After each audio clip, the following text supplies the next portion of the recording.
Bonjour à tous et bienvenue sur À la Madrid Actu. Aujourd'hui, nous sommes le 17 janvier et nous sommes jour de match. Aujourd'hui, le Real Madrid affronte Levante à 14 heures au stade Santiago Bernabéu. Levante qui est classé 19e au classement de la Liga.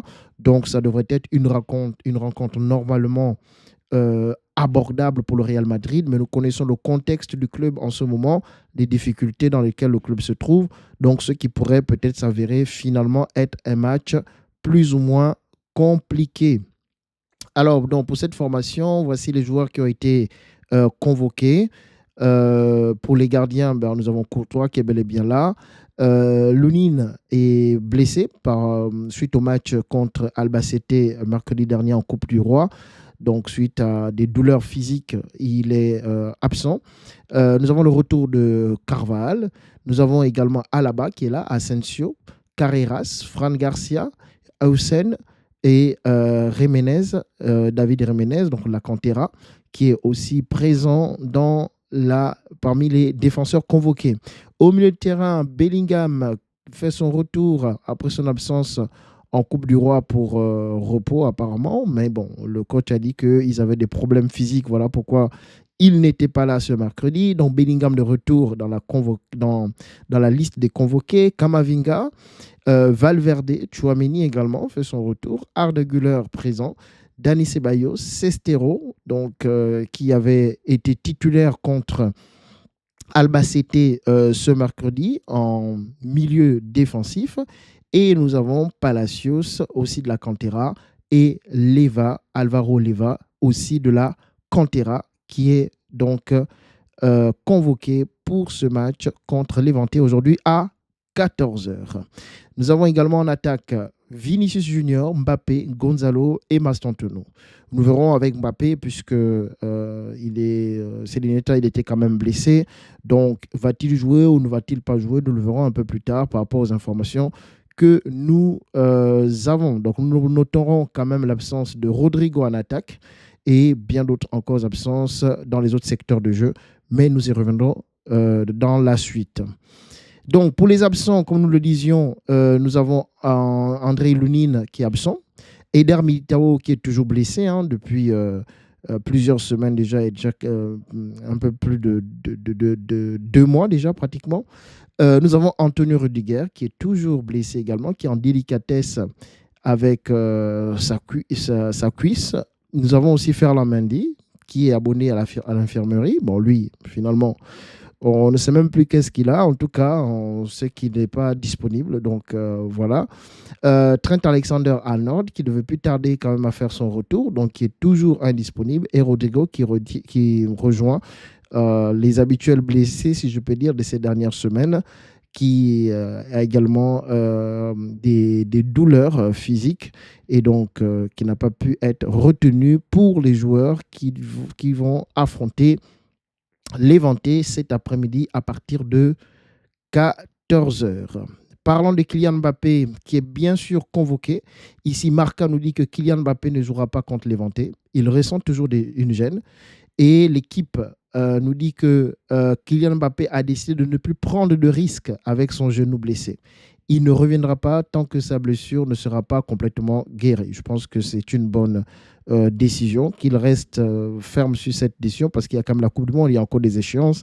Donc ça ne sert à rien de risquer des blessures ou d'aggraver la blessure en se précipitant à revenir. Donc il doit prendre son temps de se remettre de sa blessure et de revenir seulement lorsque son genou sera complètement rétabli. Donc, ce qui veut dire qu'il est dans le groupe, mais il ne jouera pas aujourd'hui, d'après ce que nous a dit Marca et ce que nous dit l'équipe. Donc, il y a de fortes chances que cet après-midi, ce soit Gonzalo Garcia qui occupe la pointe de l'attaque madrilène. Raúl Asensio a été vu à l'entraînement hier avec un masque. Donc, sûrement suite à un choc lors du match contre Albacete mercredi. Donc, peut-être qu'il jouera masqué aujourd'hui parce qu'il est annoncé par rapport dans certains médias comme étant dans l'équipe titulaire qui va commencer cet après-midi. Donc, il sera peut-être masqué cet après-midi lorsque le Real va affronter Levante à 14 heures. Alors, petite statistique historique de confrontation entre le Real Madrid et Levante. La dernière fois que le Real Madrid a affronté Levante au Santiago Bernabéu, bien sûr, puisque cet après-midi, le match se déroule au Santiago Bernabéu. Vinicius Junior avait inscrit son premier triplé pour le club. Donc, voilà, en espérant que Levante lui réussisse encore bien aujourd'hui. Ce serait une bonne chose parce qu'il en a besoin de retrouver un peu plus de protagonisme dans les matchs et être un peu plus décisif. Ce serait une bonne chose devant le public du Santiago Bernabéu. Peut-être qu'on aura un grand Vinicius cet après-midi. Alors, voici le 11 que Marca propose. En défense, nous avons sur le côté droit, donc en tant que latéral droit, David Jiménez. Donc, ils se disent que Carvajal, bien sûr de retour, mais peut-être un peu juste. Mais à mon avis, je me dis, il mettrait peut-être Carvajal parce que capitaine et dans le contexte actuel, il nous faut peut-être des personnes qui ont plus de personnalité. En plus, s'il est là, il sera capitaine. C'est lui qui aura le fanion pour aller échanger avec le capitaine de l'équipe adverse au début du match. Donc peut-être que le public, avec ce qui se passe autour du club, on sait qu'il y a beaucoup qui ne sont pas très contents. Alors peut-être qu'il y aura moins de véhémence contre Carvajal à cause de qui il est, de ce qu'il a fait au club, et que surtout que pendant la période où le Real a traversé des résultats un peu négatifs, il n'était pas présent. Donc c'est peut-être une bonne chose de le mettre dans l'équipe titulaire cet après-midi. Dans l'axe central, nous avons Asensio et Hausen. Donc, pas le choix. Hein. Et ensuite, à gauche, Carreras, oui. On ne mettra surtout pas Fran Garcia. On sait qu'il n'a pas le niveau pour le Real Madrid. En milieu de terrain, Tchouaméni, Valverde, Bellingham. Bon, c'est le meilleur milieu de terrain que nous pouvons mettre en place de notre côté. Et ce qui m'étonne un peu, oui, puisque Rodrigo n'est pas là, tout à fait. Donc, Güler, Gonzalo et Vinicius Junior. Sauf si le coach décide de jouer véritablement avec simplement des attaquants, peut-être qu'il pourrait oser mettre un joueur de la Cantera sur le côté droit. Donc voici le 11 que propose Marc. Alors, autre information. La question a été posée à Arbeloa, quelle attitude attend-il de son équipe? Alors Arbeloa dit, je veux que nous attaquions immédiatement le match demain et que nous cherchions à gagner dès les premières minutes. Je veux voir de la passion, de l'ambition et du désir de le coup d'envoi. Bon, on est tous impatients de voir ça parce que ça fait je sais pas combien de fois les coachs le répètent, mais on a l'habitude de voir le Real Madrid entamer ses matchs en ronronnant et voilà, les entames sont toujours parfois un peu délicates. Donc, on espère qu'aujourd'hui, ils entameront un match comme des personnes qui ont envie de gagner, comme des morts de faim, ce qu'on ne voit pas souvent dans cette équipe-là.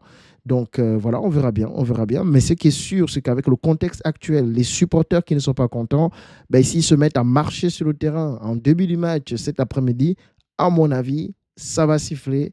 À mon avis, le public ne sera pas content.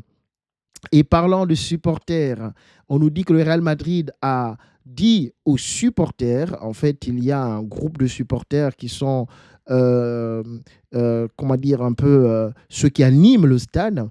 Et on leur a dit, le Real Madrid informe les supporters on les appelle les supporters de la Grada de Animation, que demain, après le match, le club va visionner les images des caméras de sécurité du Bernabéu. Toute personne filmée en train de huer l'équipe sera interdite d'accès à la grada. Donc, le club précise, ceux qui veulent huer peuvent le faire à l'extérieur du stade. Donc, on va aseptiser la rencontre. On ne veut pas qu'il y ait des sifflets contre les joueurs. On veut que ça se passe comme s'il n'y avait rien. Le Real ne traversait pas une situation qui est agaçante pour les supporters, qui est incompréhensible, qui relève beaucoup de questions et d'interrogations. La direction ne veut pas se sentir déstabilisée ou encore pointée du doigt. Donc, c'est presque limite un peu comme de la censure, hein. Donc, voilà. Mais bon, c'est parce que ce sont eux qui financent, hein. Ce groupe-là est financé, organisé par L'Oréal. Ce n'est pas un groupe autonome. Donc, L'Oréal a son mot à dire. D'ailleurs, c'est le président Florentino Pérez qui l'avait mis en place après avoir exclu du stade des ultras qui étaient assez virulents. Et ce sont eux qui l'avaient d'ailleurs poussé à démissionner en, en 2006 lorsqu'il a quitté L'Oréal après sa première période galactique. Donc, au retour de ça, le stade était un peu trop aseptisé, un peu trop calme. Alors, du coup, il a sous sa houlette, le groupe Grada Animation a été créé.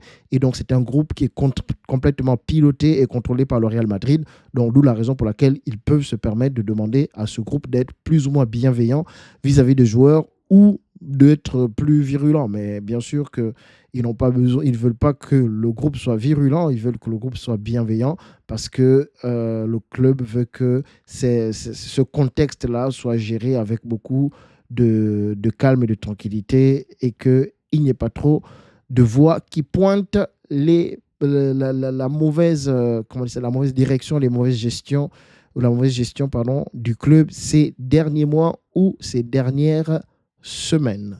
Donc voilà pour cette preview. Donc on se retrouve tous aujourd'hui devant notre télévision à partir de 14 heures pour ceux qui ont la chance d'être au stade et pour ceux qui n'ont pas cette possibilité. Nous nous retrouvons à partir de 14 heures pour soutenir notre équipe. Alors, à quoi s'attendre à ce match? Franchement, personnellement, je n'ai pas d'attente particulière. J'espère qu'ils vont gagner, mais avec ce qui se passe autour du club, franchement, on a du mal à avoir une visibilité, on a du mal à se projeter dans le projet maintenant. Voilà, on va prendre les matchs les uns après les autres. Aucune attente particulière. On espère la victoire. Mais si la victoire n'arrivait pas, ce ne serait pas surprenant. Mais comme d'habitude, on n'abandonne pas, on soutient le club et euh, on reste fidèle. Donc, bien de choses à vous et à la Madrid, Inadamas.